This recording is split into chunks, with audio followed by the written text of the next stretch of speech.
morning, dear students, and welcome to this session. In this session today we are going to start Act 2 Scene 1 of the play The Merchant of Venice. Now this scene begins with much pomp and color. The Prince of Morocco arrives and presents himself as a worthy suitor to Portia. His opening dialogue is full of pride and self-confidence. He tells Portia not to dislike him for his dark complexion. According to him, his dark complexion is the shadowed livery of the burnished sun. He, in fact, goes on to boast of his healthy red blood, his valor in war, and the love which many women of his country have expressed for him. He asks Portia not to judge him by the color of his skin, but by his blood, which is as red as that of any other suitor. However, Portia assures him that her decision to marry someone is not guided exclusively by his physical appearance, but by the will of her father. Therefore, the Prince of Morocco stands as good a chance to win as any other suitor. The prince thanks Portia for the compliment and continues to boast about his conquest, like the slaying of the king of Persia and defeating Sultan of Turkey in 3 battles. He goes on to enumerate his daring feats, like taking away the young sucking cubs from a she-bear and facing a roaring lion. However, he is unsure of his luck in the lottery of casket, and he thinks that he may fail in the lottery of casket and someone who is not worthy enough might succeed in the lottery of casket.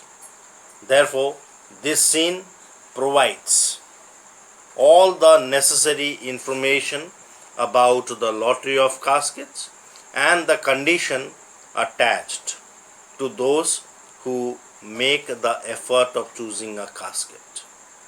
It also highlights the theme of prejudice based on racial and religious differences, along with the other themes like gambling, game, and chance.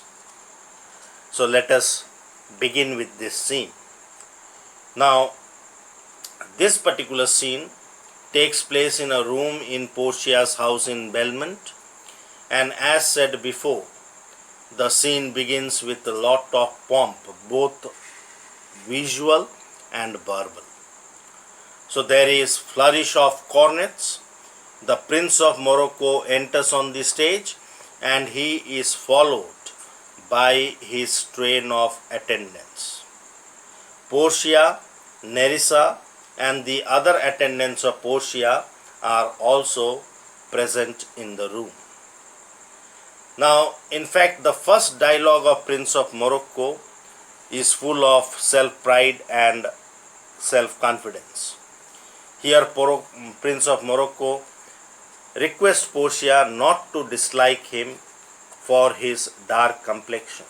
He says, "Mislike me not for my complexion, the shadowed livery of the burnished sun, to whom I am a neighbor and near bred.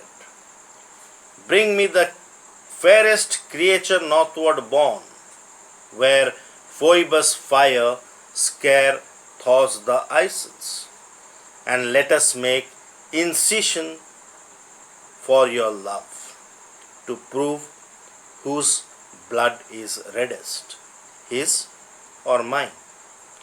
I tell thee, lady, this aspect of mine hath feared the valiant.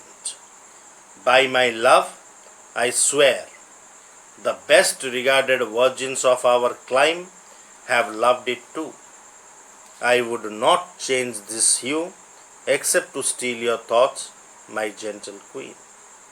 So here the Prince of Morocco is requesting Portia not to dislike him because of his complexion, because of the color of his skin. We know that since the Prince of Morocco is from a tropical region, he is a dark complexioned man. So therefore he is of the thought that Portia may dislike him for his dark complexion. So he makes it clear to Portia that she should not dislike him for his dark complexion. And he informs Portia that his dark complexion is the outcome of the shadowed livery of the burnished sun. Shadowed livery means the dark color is something which the fierce sun has bestowed upon him.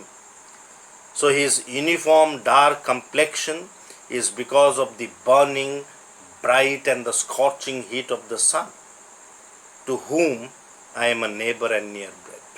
So the Prince of Morocco refers himself to be a neighbor to the sun.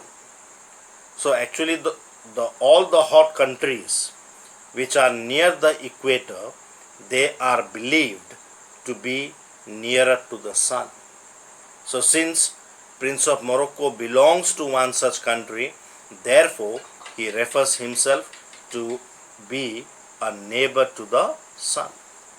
And then he goes on to boast of his courage, of his valor, of his healthy red blood. He tells Portia, bring me the fairest creature northward born. Okay, the fairest creature northward born means he tells that bring the most handsome and most handsome prince from the northward region, whose skin is pale, who is very fair in complexion. And let there be incisions made to prove whose love is genuine for Portia. He says that let a fair prince from the northward region be brought, and then incision should be made in the bodies of the fair and handsome prince and in the body of Prince of Morocco, in order to prove whose love is genuine for Portia. Then to prove whose blood is reddest. Now here there is an allusion made to a popular Elizabethan belief that the most courageous people, they had red blood, while a coward had pale colored blood. So here Prince of Morocco says that if incisions are made in their body, it would be found that Prince of Morocco's blood is redder than the blood of that handsome prince.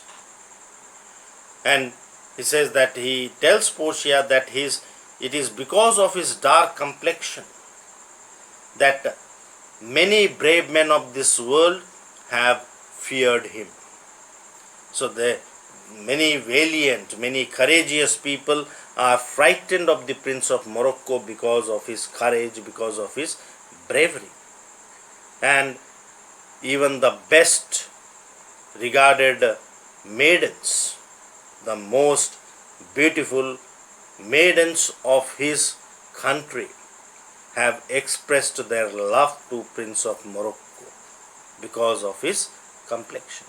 So you see, he is boasting about himself, and he tells that he is not going to change his appearance except to steal the thoughts of Portia.